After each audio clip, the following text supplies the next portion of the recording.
చుట్టుముట్టే కట్టుకథలు, జవాబులేని ప్రశ్నలు, పరిష్కారం దొరకని సమస్యలు. ఇప్పుడు అన్నింటికీ సమాధానం దొరుకుతుంది. అసత్యాన్ని పట్టిచూపి వాస్తవాలను ఎదుట నిలిపి సమగ్ర విశ్లేషణతో పాయింట్ బ్లాంక్ రేంజ్లో గన్ షాట్. జగన్ సర్కారు చేసిన అప్పు తేలింది. ఎల్లో గ్యాంగ్ తుప్పు వదిలింది. జగన్ 14 లక్షల కోట్ల అప్పులు చేశారన్న నోటితోనే 2,34,225 కోట్లు మాత్రమే అని చెప్పారు. బాబు అండ్ గ్యాంగ్ అబద్ధాలు చెప్పడంలో ఆర్గనైజ్డ్ క్రైమ్కి పాల్పడిందా? వైఎస్ఆర్సీపీకి జరగాల్సిన నష్టం జరిగిపోయిందా? అసలు చంద్రబాబు దిగిపోయే నాటికి రాష్ట్ర ఖజానాలో ఉన్నదెంత? రాష్ట్రం నెత్తిన ఉన్న అప్పెంత? 5 ఏళ్లలో జగన్ సర్కారు చేసిన మొత్తం అప్పెంత? వెళుతూ ఖజానాలో జగన్ సర్కారు ఉంచినదెంత? వచ్చిన 9 నెలల్లో బాబు చేసిన అప్పుతో రాష్ట్రం నెత్తిన పడిన పిడుగు భారమెంత? తేల్చేద్దాం. ఇక సెకండ్ టాపిక్. గిల్లడం వాళ్లకో సరదా. ఎదురు గిలితే మాత్రం గిలగిలా కొట్టుకుంటారు. 17 ఏళ్లు జెండాలు మార్చి పిల్లి మొగ్గలేస్తే ఆఖరికి పొత్తుల పుణ్యంతో ఆ పిఠాపురం వర్మదయతో జీవితంలో తొలిసారి ఎమ్మెల్యే అయ్యారు. బాబుగారి చలువతో డీసీఎం అయ్యారు. అసెంబ్లీలో అడుగుపెట్టారు. ఆ మాత్రానికి మిడిసి పడితే ఎలా? ఎగిరెగిరి పడితే ఎలా? అసెంబ్లీలో కూటమి కాకుండా సెకండ్ హైయెస్ట్ నెంబర్ ఉన్న పార్టీ ప్రతిపక్ష హోదా అడిగితే జర్మనీ అంటూ వెటకారపు మాట్లాడారు. ఇలాంటి చిల్లర వెటకారాలకు వైఎస్ జగన్ ఎప్పుడూ తనకు తాను రియాక్ట్ కారు. కానీ మీడియా సమావేశం ముగింపు సమయంలో ఓ రిపోర్టర్ అడిగిన ప్రశ్నకు సింపుల్గా కార్పొరేటర్కు ఎక్కువ, ఎమ్మెల్యేకు తక్కువ అని కౌంటర్ వేసేశారు. అంతే. అప్పటి నుంచి జనసేన నేతలంతా గిలగిలా కొట్టుకుంటున్నారు. ఇంతకీ పవన్ స్థాయిని జగన్ పెంచారా, తగ్గించారా?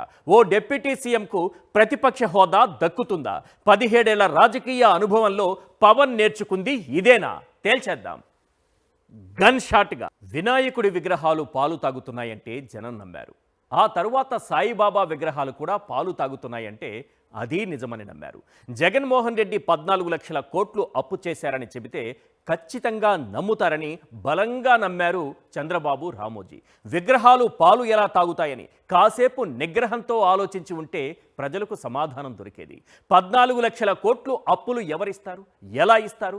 ఎఫ్ఆర్బిఎం పరిధికి లోబడే ఏ రాష్ట్రమైనా అప్పులు చేస్తుంది కదా అని ప్రజలు ఆలోచించి ఉంటే వారికి అప్పులపై అప్పుడే సమాధానం దొరికేది.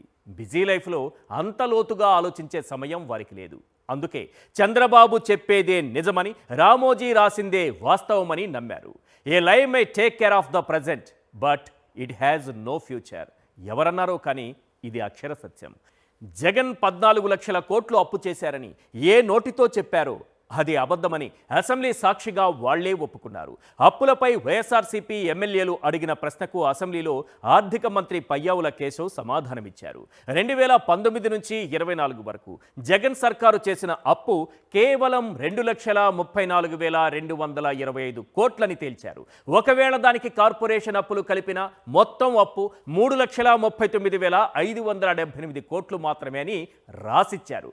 మైకు ముందు అబద్ధాలు చెప్పొచ్చు, ఫోర్త్ ఎస్టేట్ ముసుగులో రామోజీ అబద్ధాలు రాయొచ్చు, కానీ అసెంబ్లీలో అబద్ధం చెప్పడానికి వీల్లేదు.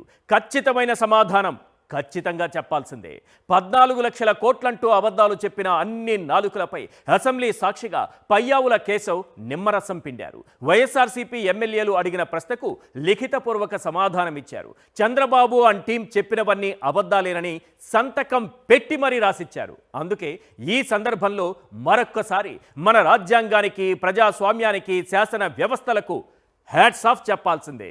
జగన్ సర్కారు చేసిన అప్పులపై చలిచీమలు పెట్టిన అబద్ధాల పుట్ట పగిలింది. అప్పులపై అబద్ధాలు చెప్పి ప్రజలను వంచిన కాలకూట విషనాగుల బండారం బయటపడింది. జగన్పై విషం కక్కడానికి కాలకూట విషనాగులు పన్నిన పన్నాగం బట్టబయలైంది. కానీ అప్పటికే వైఎస్ఆర్సీపీకి జరగాల్సిన నష్టం జరిగిపోయింది.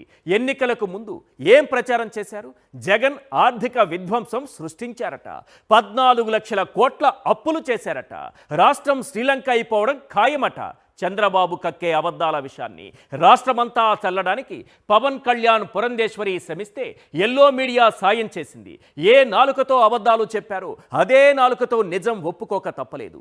జగన్ చేసిన అప్పు కేవలం 2,34,225 కోట్లని అసెంబ్లీ సాక్షిగా తేలింది.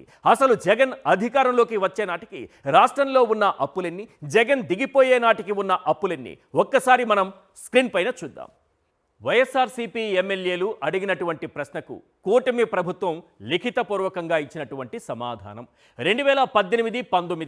2018-19 ఆర్థిక సంవత్సరానికంటే 2019 మార్చి 31 నాటికి 2,57,509 కోట్ల రూపాయల అప్పుంది. అంటే చంద్రబాబు నాయుడు గారు దిగిపోయే సమయానికి అక్కడి నుంచి మొదలు పెడితే 2023-24 ఆర్థిక సంవత్సరం అంటే 2024 మార్చి 31 నాటికి జగన్మోహన్ రెడ్డి గారు దిగిపోయే నాటికి ఉన్నటువంటి అప్పు 4,91,734 కోట్లు. అంటే 2019 నుంచి 2024 వరకు జగన్మోహన్ రెడ్డి గారు చేసినటువంటి అప్పులన్నీ చూస్తే 2,34,000 దాకా తేలుతోంది. వీళ్ళేం చెప్పారు? 14 లక్షల కోట్లని చెప్పారు. ఇంకా క్లియర్గా మీకు అర్థమయ్యేలా ఒక్కసారి గ్రాఫిక్స్ రూపంలో క్లియర్గా మీకు వినిపించేటటువంటి ప్రయత్నం చేస్తాను. ఎస్, ఇప్పుడు చూడండి, ఇంకా బాగా అర్థమవుతుంది మీకు. చంద్రబాబు దిగిపోయే నాటికి అప్పు, ఈ రాష్ట్రం పైన ఉన్నటువంటి అప్పు అంటే చంద్రబాబు నాయుడు గారు 14 ఏళ్ళు ముఖ్యమంత్రిగా చేశారు కదా, ఆర్థిక విధ్వంసం సృష్టించారు కదా, అప్పుల మీద అప్పులు చేసి రాష్ట్రం నెత్తిన రుద్ది పోయారు కదా, అవన్నీ కలుపుకుంటే ఉన్నటువంటి అప్పు 2,57,509 కోట్ల రూపాయలు చంద్రబాబు నాయుడు గారు అధికారం నుంచి దిగిపోయే నాటికి. అదే జగన్మోహన్ రెడ్డి గారు అధికారంలో నుంచి దిగిపోయే నాటికి 2024 నాటికి ఆ అప్పు 2,57,509 కోట్ల రూపాయలు ఎంత అయిందయ్యా అంటే 4,91,734 కోట్లయింది. అంటే ఓవరాల్గా 5 ఏళ్లలో వైఎస్ఆర్సీపీ ప్రభుత్వం చేసినటువంటి అప్పు 2,34,224 కోట్లు. సింపుల్, ఇదే వాళ్ళు రాసిచ్చింది. అసెంబ్లీ సాక్షిగా బయటపడినటువంటి వాస్తవం ఇది. అయ్యా, ఇది కాకుండా వేరే అప్పులేమైనా ఉన్నాయా అంటే ఉన్నాయి. ప్రభుత్వ గ్యారెంటీతో చేసిన అప్పులు, కార్పొరేషన్లు చేసిన అప్పులు, ఆ అప్పులను కూడా ఒక్కసారి స్క్రీన్ పైన మనం చూద్దాం. ఎస్, చంద్రబాబు దిగిపోయే నాటికి, ముఖ్యమంత్రిగా చంద్రబాబు నాయుడు గారు దిగిపోయే నాటికి అన్ని కార్పొరేషన్ల అప్పులు కలిపి 49,442 కోట్లుంటే అది జగన్మోహన్ రెడ్డి గారు 5 ఏళ్ల పాలన తరువాత ఆయన దిగిపోయే నాటికి ఈ కార్పొరేషన్ల అప్పు 1,54,797 కోట్లు. నిజం చెప్పాలంటే ఇందులో డిస్కంల అప్పులను కూడా కలిపేశారు. నిజానికి డిస్కంల అప్పుల్ని కలిపినా 1,54,797 కోట్ల రూపాయలకు చేరుతుంది. కార్పొరేషన్లు, సివిల్ సప్లైస్ వంటి కార్పొరేషన్లు చేసే అప్పే కాకుండా డిస్కంలు చేసే అప్పును కూడా జగన్మోహన్ రెడ్డి గారి ఖాతాలో వేసేశారు. అయినా సరే ఓకే, అది కూడా తీసేసుకుందాం, ఆ అప్పును కూడా జగన్మోహన్ రెడ్డి గారి ఖాతాలోనే వేసేసుకుందాం. మరి ఓవరాల్గా కార్పొరేషన్ల పేరుతో జరిగినటువంటి తీసుకొచ్చినటువంటి అప్పు ఎంత అని పరిశీలిస్తే 5 ఏళ్లలో ప్రభుత్వ గ్యారెంటీతో చేసిన అప్పు 1,05,354 కోట్లు. సింపుల్గా చెప్పాలంటే ఇంతే. మరి ఒక్కసారి ఓవరాల్గా జగన్మోహన్ రెడ్డి గారు చేసిన అప్పు అంటే ఓవరాల్గా అంటే అన్నీ కలిపి ఈ ప్రభుత్వం 5 ఏళ్లలో ప్రభుత్వం చేసిన అప్పు, బడ్జెట్ పరిధిలో చేసిన అప్పు, కార్పొరేషన్ల ద్వారా బడ్జెటేతర అప్పు, ఈ రెండు కలిపి ఒక్కసారి చూద్దాం. 5 ఏళ్లలో జగన్ ప్రభుత్వం చేసిన అప్పు 2,34,224 కోట్లు. 5 ఏళ్లలో జగన్ ప్రభుత్వ గ్యారెంటీతో చేసినటువంటి అప్పు, ప్రభుత్వ గ్యారెంటీతో ఇంతకుముందు చెప్పాను కదా, 1,05,354 కోట్లు. ఈ రెండూ కలిపితే ఓవరాల్గా జగన్మోహన్ రెడ్డి గారి హయాంలో వైఎస్ఆర్సీపీ సర్కార్ చేసినటువంటి అప్పు అక్షరాల అసెంబ్లీ సాక్షిగా కూటమి ప్రభుత్వం చెప్పినటువంటి లెక్క ఏంటయ్యా అంటే 3,39,578 కోట్లు. 3,39,578 కోట్లు అయితే వీళ్ళు ఎన్నికలకు ముందు ప్రచారం చేసింది ఏంటి? 14 లక్షల కోట్లు చంద్రబాబు నాయుడు గారు ప్రచారం చేయడం, పురంధేశ్వరి, పవన్ కళ్యాణ్ వీరిద్దరూ కూడా ఆ విషయాన్ని, చంద్రబాబు నాయుడు గారు కక్కిన విషయాన్ని రాష్ట్రమంతా చల్లడం, దానికి ఎల్లో మీడియా సహకారం అందించడం. ఇప్పటికే అదే మాట, మీరు సూపర్ 6 గురించి అడగండి, ఇప్పటికే అదే మాట చెప్తారు. రాష్ట్రం ఆర్థిక విధ్వంసం, రాష్ట్రంలో ఆర్థిక విధ్వంసం సృష్టించిపోయారు జగన్మోహన్ రెడ్డి గారు అని. జగన్ చేయని అప్పుల్ని చేసినట్టుగా చిత్రీకరించి ఎల్లో మీడియాలో పుంఖానుపుంఖాలుగా రాయించి ఉచితంగా పేపర్లను పంచి విలువలను వంచి ప్రజలను నమ్మించి ప్రజాస్వామ్యాన్ని నట్టేట ముంచి ఓట్లు దండుకుంది ఈ దండుపాలెం గ్యాంగ్. నిజం చెప్పాలంటే చంద్రబాబును మించిన ఆర్థిక విధ్వంసకారుడు లేదన్నది కాస్త ఆర్థిక పరిజ్ఞానం ఉన్నవారు చెప్పే మాట.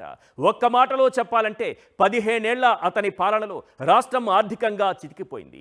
2019లో పోతూ పోతూ ఖజానాలో 100 కోట్లు పెట్టిపోయిన విజనరీ మన చంద్రబాబు గారు. పైగా చేయాల్సిన అప్పుల కంటే ఎక్కువే చేసేశాం, ఇక జగన్కు పైసా అప్పు పుట్టదని గర్వంగా స్టేట్మెంట్ ఇచ్చిన యనమల రామకృష్ణుడు లాంటి ప్రపంచ ఆర్థికవేత్త పుట్టిన పుణ్యభూమి ఇది. మీ పన్ను నా పన్ను మనందరి పన్ను అంటే మనమందరం కట్టిన పన్నుతో తన పిప్పి పన్నును సింగపూర్లో పీకేయించిన ఎల్లో ఎకనమిస్ట్ మన యనమల రామకృష్ణుడు గారు. జగన్ అప్పు 5 లక్షల కోట్లతో మొదలుపెట్టి 5 ఏళ్లలో క్రమంగా దాన్ని 14 లక్షల కోట్లకు చేర్చడంలో కీలకంగా వ్యవహరించారు యనమల గారు. ఇలా ప్రతి నెలా అబద్ధాలతో వార్తలు అచ్చేసి రామోజీ చంద్రబాబు రుణం తీర్చుకున్నారు. ఇంకా చెప్పాలంటే రుణకంఠుడు అంటూ 10 లక్షల కోట్ల అప్పులు చేసేశారంటూ, ఆర్థిక విధ్వంసం సృష్టించారంటూ, జగన్ చేతిలో రాష్ట్రం ఉంటే నాశనం అయిపోతుందంటూ, అర్జెంటుగా చంద్రబాబు చేతిలో రాష్ట్రాన్ని పెట్టేయాలంటూ తన పెన్నకు ప్రాణం ఉన్నంత వరకు రాశారు. శరీరంపై బట్టలు లేని జగన్ క్యారికేచర్ ఫ్రంట్ పేజీలో వచ్చేసిన గొప్ప సంఘ సంస్కర్త మన రామోజీరావు గారు. ఇప్పుడు జగన్ సర్కార్ 5 ఏళ్లలో చేసిన అప్పు 3,39,578 కోట్లు అని మాత్రమే తేలింది. ఇప్పుడు రామోజీకి విలువలు వలువలు ఉన్నాయో ఊడాయో ప్రజలే తేల్చాలి. జగన్ సర్కార్ అప్పులపై ఆత్మగారు ఇప్పటికైనా నిజం చెబుతారా అంటే మనిషే చెప్పనిది ఆత్మ చెబుతుందా అన్నది మనమే ఆత్మ పరిశీలన చేసుకోవాలి. ఇక మరిది గారి కోసం పురంధేశ్వరి గారు గల్లీ నుంచి ఢిల్లీ వరకు బాగా శ్రమపడ్డారు. జగన్ 11 లక్షల కోట్ల అప్పులు చేసేశారని, దీనిపైన విచారణ జరపాలని, లేకుంటే రాష్ట్రం దివాళా తీస్తుందని, మరిది గారిపై ప్రేమతో కాదు రాష్ట్రంపై ప్రేమతో తాను ఇలా చేస్తున్నానని ఓ క్రైమ్ స్టోరీ అల్లి ఇన్వెస్టిగేషన్ కోసం ఆర్థిక మంత్రి నిర్మలా సీతారామన్కు లెటర్ రాశారు. ఒక మాటలో చెప్పాలంటే చంద్రబాబు అబద్ధమనే విషయాన్ని కక్కితే ఆ విషయాన్ని రాష్ట్రమంతా చల్లడంలో బాగా శ్రమించారు పురంధేశ్వరి, పవన్ కళ్యాణ్. ఒక్క మాటలో చెప్పాలంటే జగన్ అధికారంలోకి వచ్చిన నాటి నుంచే ఆర్గనైజ్డ్ క్రైమ్కి పాల్పడింది ఈ ఎల్లో గ్యాంగ్. 9 నెలల్లో జగన్ 55,000 కోట్లు అప్పులు చేశారని, ఆయనకు అప్పురత్న అవార్డు ఇవ్వాలని పోస్టు పెట్టారు ప్రస్తుతం డిప్యూటీ సీఎం పోస్టులో ఉన్న పవన్ కళ్యాణ్. ఇలాంటి అబద్ధాలు చెబితేనే కదా అలాంటి పోస్టులు దొరికేది. అయ్యా పవన్ కళ్యాణ్ గారు, మరి ఇదే 9 నెలల్లో మీ చంద్రబాబు గారు 1,00,000 కోట్ల అప్పు చేశారు. మరి ఆయనకు మీరు ఏం అవార్డు ఇస్తారు? పోని జగన్ సర్కారు చేసిన 3,39,578 కోట్లకు లెక్కలున్నాయి. మరి చంద్రబాబు గారు చేసిన అప్పులకు లెక్కలున్నాయా? మైకు దొరికితే జగన్ను లెక్క లేకుండా మాట్లాడడం కాదు, తెచ్చిన అప్పులకు లెక్క చెప్పండి, లేదంటే ప్రజలు మిమ్మల్ని లెక్క చెయ్యరు. తొందరలోనే మీ లెక్క సరిచేస్తారు. 9 నెలల్లో మన విజనరీ చంద్రబాబు గారు చేసిన అప్పులు, మన తిప్పలు ఒక్కసారి మనం స్క్రీన్ పైన చూద్దాం. ఎస్, బడ్జెట్ అప్పులు 2025 ఫిబ్రవరి 5 నాటికి ఈ రాష్ట్రంలో చంద్రబాబు నాయుడు గారు 9 నెలల కాలంలో చేసినటువంటి అప్పు 2025 ఫిబ్రవరి 5 నాటికి అధికారంలోకి వచ్చిన తరువాత 9 నెలల కాలంలో చేసిన అప్పు 80,252 కోట్లు. డైరెక్ట్గా ఆర్బీఐ దగ్గర ప్రతి మంగళవారం క్యూలో నిలబడితే వచ్చినటువంటి అప్పు 80,252 కోట్లు. ఇది కాకుండా కార్పొరేషన్ల అప్పు కూడా చెప్పాం కదా ఇది వరకు. కానీ ఎల్లో మీడియా భాషలో చెప్పాలంటే దొడ్డిదారిలో, అడ్డదారిలో తెచ్చినటువంటి అప్పు. ఎందుకంటే వాళ్ళు అలాంటి భాషే వాడారు జగన్మోహన్ రెడ్డి గారి ప్రభుత్వంలో. కాబట్టి ఆ భాషలో చెప్పాలంటే దొడ్డిదారిలో చంద్రబాబు నాయుడు గారు చేసినటువంటి అప్పును కూడా ఒక్కసారి చూద్దాం. బడ్జెటేతర అప్పు కింద చూద్దాం. పౌర సరఫరాల సంస్థ 2,000 కోట్లు, మార్క్ ఫెడ్ 6,700 కోట్లు, ఏపీ ఐఏసీ 1000 కోట్లు, ఏపీ ఎండిసి 5,000 కోట్లు. ఓవరాల్గా ఆ 80,252 కోట్లు బడ్జెటేతర అప్పులు, కార్పొరేషన్ల ద్వారా చేసినటువంటి అప్పులు అన్నీ కలిపితే 94,952 కోట్లు. 94,952 కోట్లు సార్. ఈ 9 నెలల కాలంలో చంద్రబాబు నాయుడు గారు చేసింది ఇదే సంపద సృష్టి.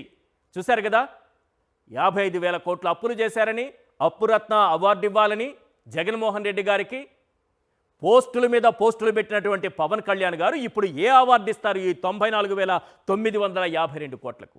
రైట్. ఇది కాకుండా చంద్రబాబు నాయుడు గారు మళ్ళీ అమరావతి కోసం స్పెషల్గా అప్పులు చేస్తున్నారు. అవి కూడా ఒకసారి స్క్రీన్ పైన చూద్దాం. కేవలం అమరావతి కోసం చేస్తున్నటువంటి అప్పులు. ఈ అమరావతి అప్పులను చూడండి. ప్రపంచ బ్యాంక్, అలాగే ఏషియన్ డెవలప్మెంట్ బ్యాంక్ 15,000 కోట్లు, హట్కో 11,000 కోట్లు, జర్మనీ సంస్థ KfW 5,000 కోట్లు, సిఆర్డీఏ నుంచి సమీకరించనున్న అప్పు, ఆ సిఆర్డీఏకి ఒక పర్మిషన్ ఇచ్చారు అప్పు చేసుకోవడానికి, అది 21,000 కోట్లు. ఓవరాల్గా తనకు తానుగా సెల్ఫ్ ఫైనాన్స్ ప్రాజెక్ట్, అంటే తనకు తానే డబ్బులు సృష్టించుకొని రాజధానిని నిర్మించుకుంటుందనేటటువంటి అమరావతి తనకు తానుగా సృష్టించుకున్నటువంటి అప్పులు 52,000 కోట్లు. అంటే దాదాపుగా అవి 1,00,000 కోట్లు, అమరావతి పేరు మీద మరో 52,000 కోట్లు. ఇది సార్ ఇప్పటి వరకు చంద్రబాబు నాయుడు గారు 9 నెలల కాలంలో చేసిన అప్పులు, చేయబోతున్న అప్పులు చాలా క్లియర్గా కనిపిస్తున్నాయి. నేను ఇంకో మాట కూడా ఇక్కడ చెప్పాలి. 4 పోర్టులు, 10 ఫిషింగ్ హార్బర్లు, 6 ఫిష్ ల్యాండ్ సెంటర్లు, 15,000 సచివాలయాలు, 10,000 ఆర్బీకేలు, 10,000కు పైగా విలేజ్ క్లినిక్లు, 17 మెడికల్ కాలేజీలు, 750 కోట్లతో ఉద్దానంలో మంచినీటి సౌకర్యం, అదే ఉద్దానంలో kidney research and super speciality hospital, 31 లక్షల ఇళ్ల పట్టాలు, 17,000 జగనన్న కాలనీలు, ప్రభుత్వ బడుల్లో నాడు నేడు, 25 లక్షల వరకు పేదలకు కార్పొరేట్ వైద్యం అందించే ఆరోగ్యశ్రీ, డీబీటీ ద్వారా లబ్ధిదారుల ఖాతాల్లో 2,60,000 కోట్లు. ఇలా చెప్పుకుంటూ పోతే జగన్ సర్కారు చేసిన ప్రతి పైసాకు ఓ లెక్కుంది. కానీ చంద్రబాబు చేసిన అప్పులకు లెక్కుందా? మీకు ప్రజాస్వామ్యం అంటేనే లెక్కలేదు, చేసిన అప్పులకు లెక్కుంటుందా? 9 నెలల్లోనే చంద్రబాబు 95,000 కోట్లు అప్పులు చేశారు. అమరావతి కోసం చేస్తున్న అప్పులు దీనికి అదనం. ప్రజలు అడుగుతున్నారు, చంద్రబాబు చేసిన అప్పులన్నీ ఎటుపోయాయి? ఎవరి జేబుల్లోకి వెళ్ళాయి? ఏ ఎల్లో మూకల ఇళ్లల్లో మూలుగుతున్నాయి? ఏ కరకట్ట నేలమాలిగల్లో దాక్కున్నాయి అని. రూపాయి 2 రూపాయలు కాదు సార్, అక్షరాల 1,00,000 కోట్లు. సూపర్ 6 లేదు, ఒక్క పథకము అమలు కాలేదు, సంక్షేమానికి దిక్కు లేదు, అభివృద్ధి ఊసే లేదు. మరి చేసిన అప్పు, దోచిన సొమ్మంతా ఏమైపోతోంది? ఒక్కసారి ఇటు చూడండి. కేవలం సూపర్ 6, సూపర్ 7 కోసం కావాల్సింది ఎంత? బడ్జెట్లో బాబు కేటాయించింది ఎంత? సింపుల్గా ఒక్కసారి చూద్దాం. ఒక 7 పథకాలు తీసుకుందాం. చంద్రబాబు నాయుడు గారి పథకాలు, ఆయన ఆలోచనల నుంచి వచ్చినటువంటి పథకాలనే తీసుకుందాం. ఆడబిడ్డ నిధి, దీనికి కావాల్సింది 32,400 కోట్లు. లబ్ధిదారులు ఎంతమంది ఉన్నారు, ఎంత అవసరం అవుతుంది ప్రతి నెల, ఇవన్నీ పక్కన పెడితే ఓవరాల్ నేను ఎంత ఖర్చు అవుతుందన్నది చెప్తున్నా. ఆడబిడ్డ నిధి 32,400 కోట్లు. దీపం పథకం 3 సిలిండర్లు ఇవ్వడానికి అయ్యేటటువంటి ఖర్చు 3,900 కోట్లు. ఇక తల్లికి వందనం 13,050 కోట్లు. పైన కనిపిస్తోంది కదా మీకు క్లియర్గా. నెక్స్ట్ అన్నదాత సుఖీభవ 10,717 కోట్లు రైతులకు అన్నదాత సుఖీభవ కింద. ఇక ఫ్రీ బస్సుల కోసం 3,000 కోట్లు. ఈ ఫ్రీ బస్సు గురించి కాసేపట్లో మళ్ళీ మాట్లాడతాను, దీన్ని గుర్తుపెట్టుకోండి బాగా. ఇప్పటివరకు ఏ పథకం లేదు, ఈ ఫ్రీ బస్సును బాగా గుర్తుపెట్టుకోండి, దీని గురించి మనం మాట్లాడుకోవాల్సిన అవసరం ఉంది. ఇక pensions age reduction to 50 years for ఎస్సీస్ అండ్ బీసీస్. ఎస్సీలకు, బీసీలకు, ఎస్సీ, ఎస్టీ, బీసీ మైనారిటీలకు 50 ఏళ్లకే పెన్షన్ ఇస్తానన్నారు. దానికోసం కావాల్సింది 9,600 కోట్లు. 9,600 కోట్లు. ఇక నిరుద్యోగ భృతి 2014లో కూడా ఇలాంటి హామీని ఇచ్చారు. అప్పుడు 2,000 అన్నారు, ఇప్పుడు 3,000 అన్నారు. ఓవరాల్గా చూస్తే అప్పుడు ఇవ్వలేదు, ఇప్పుడు కూడా ఇచ్చేటటువంటి అవకాశం కనిపించట్లేదు. దీనికి అయ్యేటటువంటి ఖర్చు 7,200 కోట్లు. ఒక్కో పథకం, ఆడబిడ్డ నిధి, దీపం, తల్లికి వందనం, అన్నదాత సుఖీభవ, ఫ్రీ బస్సు, 50 ఏళ్లకే పెన్షన్ను, నిరుద్యోగ భృతి, వీటన్నింటికి అయ్యే ఖర్చు, ఈ 7 పథకాలకు అయ్యే ఖర్చు 79,867 కోట్ల రూపాయలు. కానీ చంద్రబాబు నాయుడు గారు బడ్జెట్లో పెట్టింది ఎంతో తెలుసా? నవ్వకండి, సీరియస్ మ్యాటర్ ఇది, చాలా సీరియస్. ఎందుకంటే 79,867 కోట్లు అయితే అందులో బడ్జెట్లో చూపించింది 17,179 కోట్లు. 17,179 కోట్లు. ఏ రకంగా ఈ బడ్జెట్ ద్వారా మోసం జరిగిందనేది గమనించండి. ఆఖరికి ఫ్రీ బస్సు కోసం బస్టాపుల్లో 9 నెలలుగా ఎదురు చూస్తున్న మహిళలు ఎదురు ప్రశ్నిస్తే మంత్రి గారు మండలిలో ఓ శుభవార్త వినిపించారు. మహిళలంతా చెవులు రెక్కరించి వినండి, ప్రవచనాలు వింటే పుణ్యం దక్కుతుందట. ఒకసారి వినండి. మహిళల గురించి చెప్పారు కాబట్టి చెప్తున్నాను. మహిళలందరూ గౌరవ ఎమ్మెల్సీ గారి దగ్గరికి వెళ్ళి మాకు అన్నవరం వెళ్ళాలి, తిరుపతి వెళ్ళాలి, బస్సు లేదు అన్నారని. యాక్చువల్గా అన్నవరం, తిరుపతి బస్సులు ఇస్తామని చెప్పలేదు అధ్యక్ష. ఏ జిల్లాలో మహిళలకి ఆ జిల్లాలో వెళ్ళడానికి, అంతేగాని విజయనగరం నుంచి అన్నవరం వెళ్ళడానికి, విజయనగరం నుంచి తిరుపతి వెళ్ళడానికి బస్సులు ఇస్తామని మేము చెప్పలేదు అధ్యక్ష. మీరు ఇక్కడ నుంచి వేరే జిల్లాలో వెళ్ళడానికి కాదు అధ్యక్ష, అది క్లారిటీ మీకు ఇస్తున్నాను అంతే. ఆర్టీసీ బస్సుల్లో ఉచిత ప్రయాణ సౌకర్యం ఏమమ్మా నేనే డ్రైవర్ని, సేఫ్ డ్రైవర్ని. మీరు బస్ ఎక్కితే ఒకటే చెప్పండి, మా చంద్రన్న చెప్పాడు, నేను ఏ ఊరికి పోవాలన్నా నువ్వేం అడగడానికి వీలు లేదు. నేను పని చేయాలంటే పలానూరికి పోతా, పుట్టింటికి పలానూరికి పోతా. నాకు ఇచ్చిన హక్కు చంద్రన్న అని గట్టిగా చెప్పండి. అడిగితే నేనున్నానని చెప్పండి. ఏమీ భయపడక్కర్లేదు. ప్రస్తుతానికి అమలులో లేని ఆర్టీసీ బస్సును జిల్లా పరిధిలోకి తెచ్చారు మంత్రి గారు.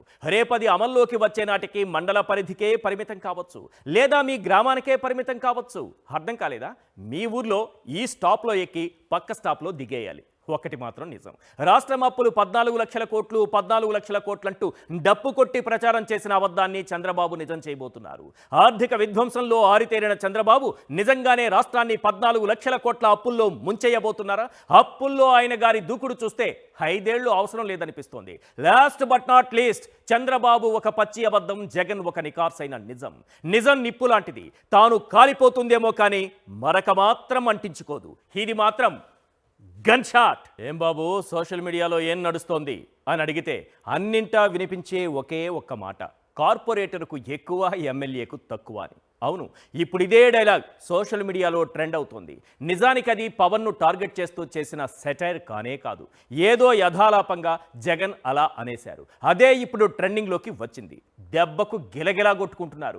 అయినా ఎదుటి వారిని గిల్లడం ఎందుకు, ఇప్పుడు గిలగిలా గింజుకోవడం ఎందుకు? మనం పోటీ చేసిన 2 చోట్ల ఓడిపోయినప్పుడు అతను 151 సీట్లతో టోటల్ ఇండియా తన వైపు చూసేలా చేశాడు. అది అతని రేంజ్.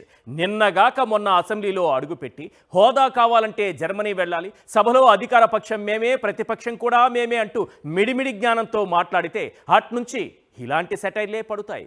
అసలు 1,32,00,000 ఓట్లు వచ్చిన వైఎస్ఆర్సీపీ జర్మనీ వెళ్ళాలా? కేవలం 23 లక్షల ఓట్లు వచ్చిన జనసేన రష్యాకి వెళ్ళదా? ఈ ఓట్ల శాతం చూస్తే ఎవరి స్థాయి ఏంటో తెలిసిపోదా?